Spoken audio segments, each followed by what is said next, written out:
Hi guys. Today, I'm going to go over a couple of chapters from a book about men and women, and how the dynamics between the genders are constantly changing. The author, Joe, claims that society doesn't seem to have the emotional or social intelligence to understand that, given enough maltreatment, men will eventually go their own way and build lives without women because that's something they're hardwired to do. Most likely, society simply assumes that men will continue to suffer maltreatment indefinitely. Men are being sidelined as nothing more than seat providers and human wallets, according to Joe, and the fourth wave feminist commentary's lies are too loud to be hushed. Instead, they portray Mig-Tao as a bunch of unsuccessful, impoverished, and unattractive men who can't get a date. Fourth wave feminists, however, are unable to label someone a loser if they are also labeling themselves as such. Joe claims that until lately, Mig-Tao didn't have a name. Rather, it was just an undeniable fact that one individual discovered on his own. In the past, this was referred to as being a confirmed bachelor. According to dictionary.com, a confirmed bachelor has no plans to get married at any point in the future. An unmarried man is said to be a confirmed bachelor. Additionally, it has been employed as a neutral word for a man. Many members of the Mig-Tao group are accustomed to hearing the label G when they refuse to date or get married. It's widespread and no longer adequate to use language that shames people in this way. Joe continues by stating that by Charles Darwin's theory of evolution, an organism must place survival before reproduction. For males, this means prioritizing their financial, psychological, and social well-being over their personal preferences. Joe is correct when he claims that fourth-wave feminists believe that Mig-Tao rejects the notion that women are victims and must therefore be silenced by all means necessary. The issue, though, is how to subdue a bunch of men who do not share any political ideologies or hatred. It lacks a central authority and a leader. A Western man who goes his own path increases his riches, lowers his life's hazards, and lives longer. Going Mig-Tao, says Joe, is a method for men to free themselves and escape all forms of injustices, such as seed theft, divorce, or losing their job. The legislation is intended to ruin a man and permanently exclude him from the dating scene. If a woman makes a false complaint against him, it's acceptable to turn him into a monster. However, a man is a monster if he voluntarily quits the dating scene. Only males who date women may be considered normal men. Joe brings up the case of Robin Williams, who was divorced, had his first wife commit assault, and was made to pay $50,000 per month for life with the second one before being made to pay $100,000 per month with the third. For a lifetime, that works out to $8 million. It really does make sense that a man who had never committed a crime would take his own life. He also brings up the case of Janet Jackson, who after only 5 years of marriage, appeared to have received $500 million from the split. Joe even provides a list of 12 well-known men who received substantial divorce settlements, including Jeff Bezos, $38 billion, Mel Gibson, $425 million, Harrison Ford, $118 million, and Steven Spielberg, $100 million. Along with refraining from being intimate with women, avoid making false charges in the workplace. When you don't have to worry as much about a woman ruining your life if she does anything like that at work, life is much less stressful and much steadier. Like myself, you've been single for 5 years. You can simply come out as interested in other men to your coworkers or the HR department, making yourself seem to be the bigger victim in the process. And if they persist, you threaten to publish your story in the media, the company might sack her. In that instance, if you look at ladies the wrong way, they may claim to have been assaulted. At least Mark Zuckerberg's expression is always neutral, so no one can accuse him of staring at them the wrong way. The autistic man who likes other men and has no facial expressions or feelings rules the kingdom of divorce-related assault. Joe also discusses another interesting concept and how it impacts how males interact with women in the workplace. No more dinners with female coworkers, he declares, citing an article from the Wall Street Journal. Avoid one-on-one meetings, avoid sitting next to them on airplanes, and reserve hotel rooms on different floors. In fact, hiring a woman these days is a risk, according to a money expert. What if she misinterpreted something you said? Men avoiding women at work is just the beginning. If they can, men in Scandinavian nations almost fully ignore women and pursue challenging, dangerous jobs that attract few female followers.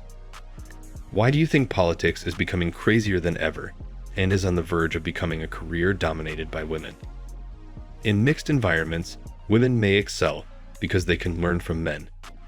However, women are always competing with one another for control in the ones where women predominate. That is how things ought to be. Do you really blame guys for choosing to follow the crowd in that case? An independent man doesn't despise women. He merely detests the game. Joe stresses once more that Mig-Tao is just a more contemporary version of an old game.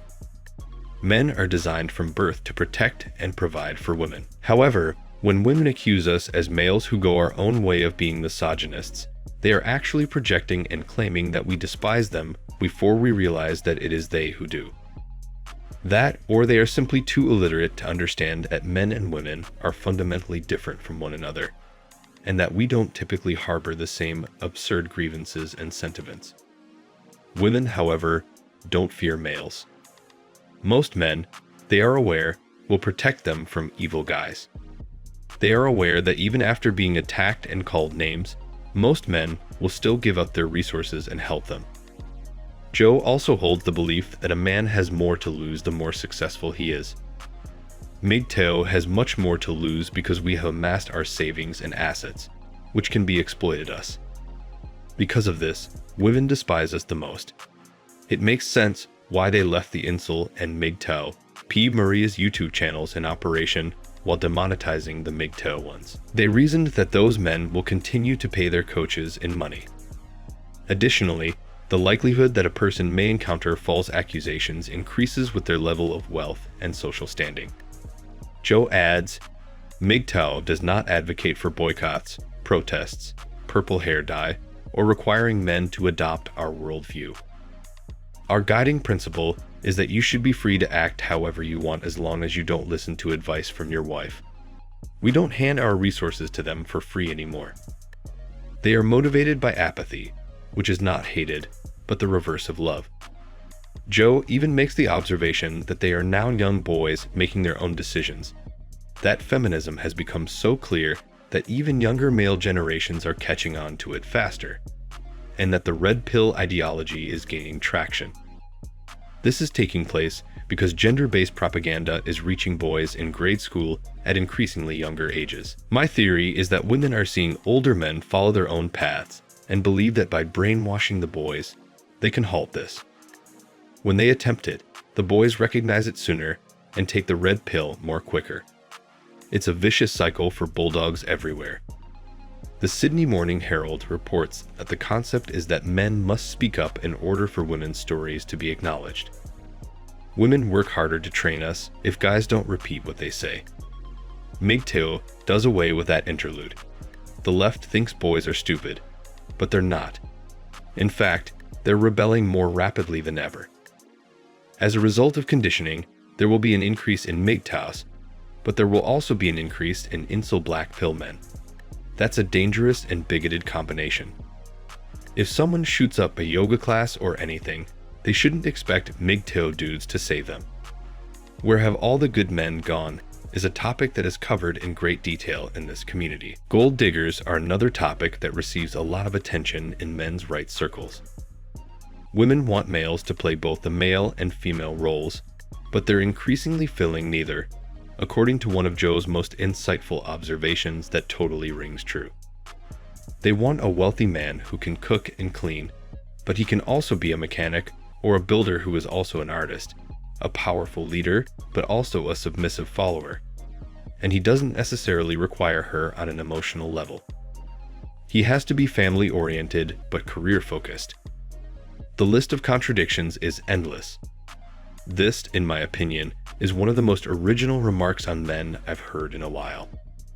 And I've known men who attempted to live by these rules, yet had spoilt, gold-digging wives who always took them for granted. They were Eastern European women. With women in the East already evolving in that way, what hope is there for meeting a good woman in the West? Joe also emphasizes the idea that once you've been given the red pill on female nature, you can't turn back into a waddling feminist with a bulging belly.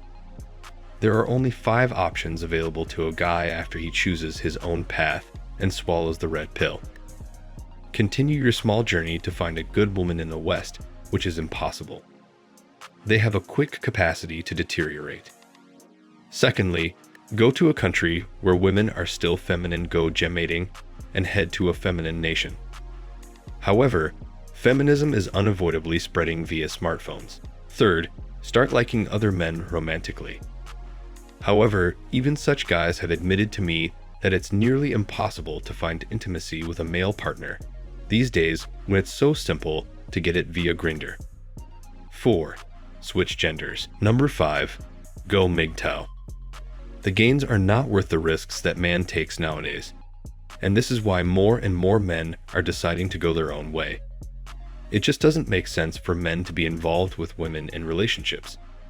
When life is already too hard on men, why would they make it harder by being with women who take them for granted, take away their resources, use them, and exploit them for their own gains?